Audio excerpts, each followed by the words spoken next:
Hello friends, welcome to Samayal Patnam. நம்ம சேனலுக்கு இன்னைக்கு ரொம்பவே special day. Yes, we have reached 1000 subscribers.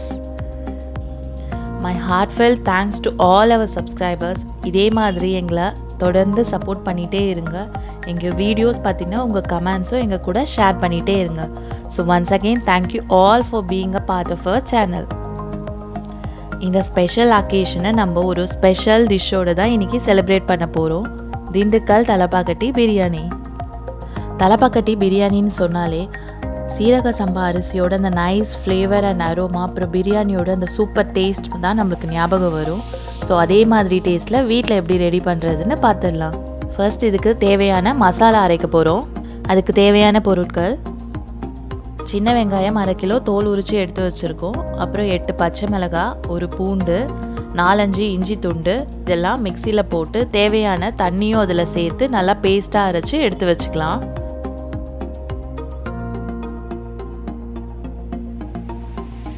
இந்த சேனலை இது வரைக்கும் சப்ஸ்கிரைப் பண்ணாதவங்க மறக்காமல் சப்ஸ்கிரைப் பண்ணிவிடுங்க. 3 பிரிஞ்சி இலை, 10 கிராம் ஏலக்காய், 4 பட்டை, 1 நட்சத்திர சோம்பு, 5 கிராம் கிராம்பு, கொஞ்சம் கல்பாசி, இதெல்லாம் எடுத்து ரெடியாக வச்சுருக்கோம். அடுத்து நம்ம எடுத்து வச்சுருக்க ஸ்பைசஸ் எல்லாத்தையும் போட்டு பவுடராக அரைக்க போகிறோம். அடுத்து ஒரு 2 டீஸ்பூன் அளவு சீரகமை மிக்சியில் போட்டு நல்லா பவுடராக அரைச்சி எடுத்து வச்சுக்கலாம்.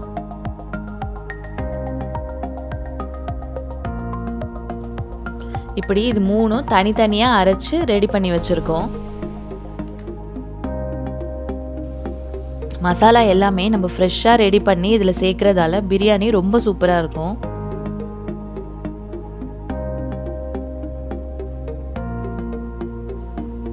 ஒரு கிலோ சீரக சம்பா அரிசியை ஒரு 30 நிமிஷம் ஊற வச்சுருக்கோம்.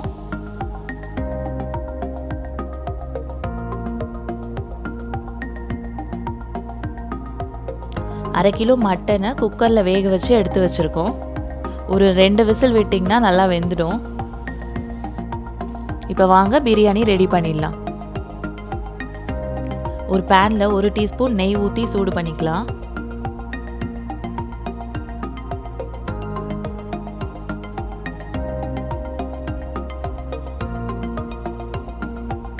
அதில் நம்ம ஊற வச்சிருக்க அரிசியை போட்டு ஒரு 2 மினிட்ஸ் நல்லா ஃப்ரை பண்ணிக்கலாம். நெய்யில் ஃப்ரை பண்ணுறதுனால பிரியாணிக்கு நல்ல ஃப்ளேவர் கிடைக்கும்.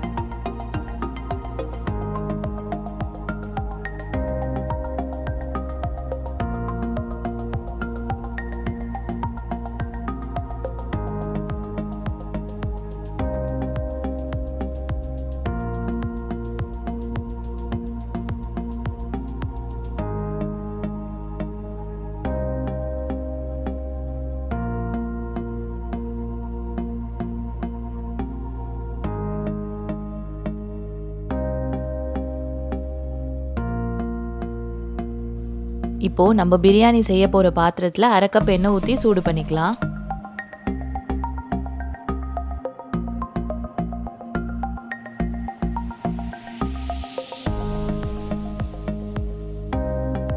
எண்ணெய் நல்லா சூடானோன்னு அதில் நம்ம அரைச்சி வச்சிருக்க வெங்காய பேஸ்ட்டை சேர்த்து நல்லா வதக்கிக்கலாம்.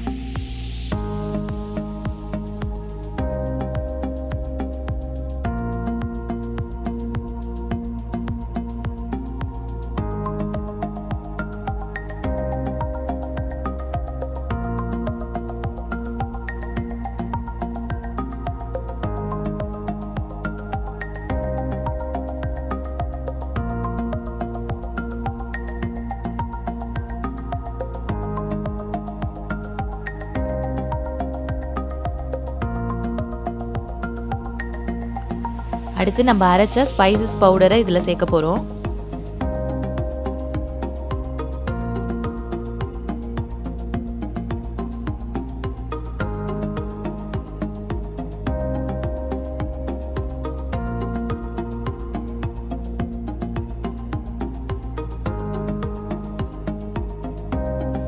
இப்போ நம்ம வேக வச்சு எடுத்து வச்சிருக்க மட்டனை இதில் சேர்த்துக்கலாம்.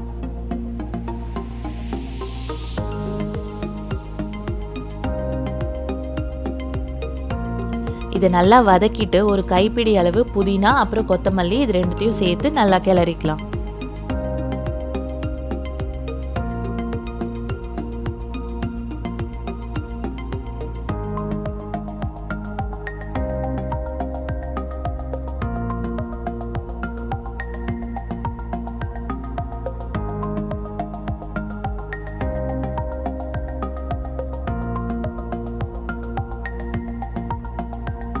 இப்போ இதில் 1 கப் அளவு தயிர் சேர்க்க போகிறோம்.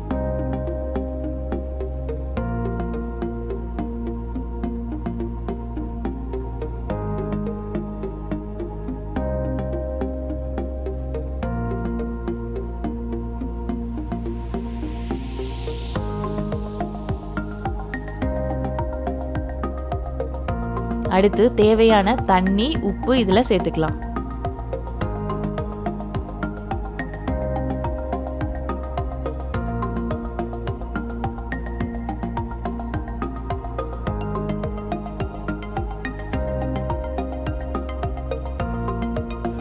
அடுத்து 1 டீஸ்பூன் மிளகாய் தூள், அப்புறம் நம்ம அரைச்சி எடுத்து வச்சிருக்க சீரகத்தூள், இது ரெண்டுத்தையும் சேர்த்து நல்லா மிக்ஸ் பண்ணிக்கலாம்.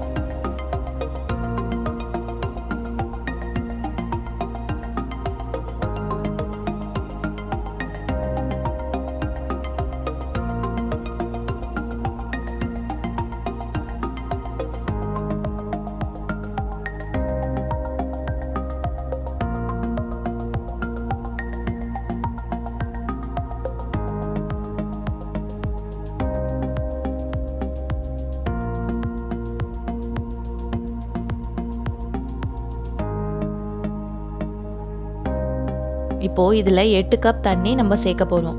நீங்கள் எடுக்க போகிற ரைஸ் அளவை விட தண்ணி 2 மடங்காக சேர்க்கணும். நம்ம 1 கிலோ அரிசி எடுத்திருக்கோம், ஸோ 4 கப்பு, அதனால் 8 கப் தண்ணி சேர்த்திங்கன்னா கரெக்டாக இருக்கும். நீங்களும் தண்ணி அளவை இந்த மாதிரி கரெக்டாக மெஷர் பண்ணி சேர்த்துக்கோங்க. அப்போ தான் அரிசி கரெக்டான பதத்தில் குக் ஆகும். ஒரு வாட்டி இதை நல்லா மிக்ஸ் பண்ணி விட்டுடலாம்.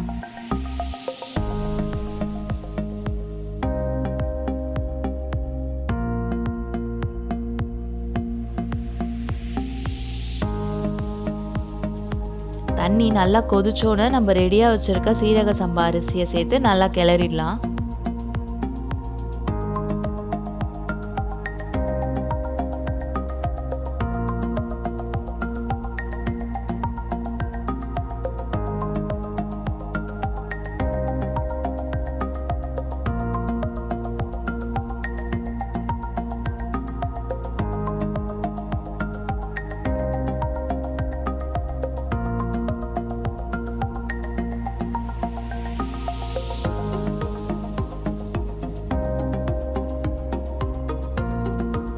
இப்போது இதை மூடி வச்சுட்டு ஒரு 15 நிமிஷம் நல்லா வேக வச்சுக்கலாம். அப்போ தான் ரைஸில் மட்டனோட ஃப்ளேவர் நல்லா இறங்கும்.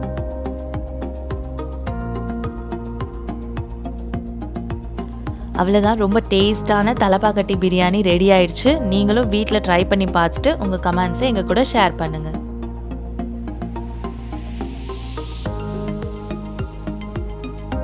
எங்கள் வீடியோஸ் உங்களுக்கு பிடிச்சிருந்தா லைக் பண்ணுங்கள், கமெண்ட் பண்ணுங்கள், ஷேர் பண்ணுங்கள். எங்கள் சேனலை இது வரைக்கும் சப்ஸ்கிரைப் பண்ணாதவங்க மறக்காமல் சப்ஸ்கிரைப் பண்ணிவிடுங்க. தேங்க்யூ.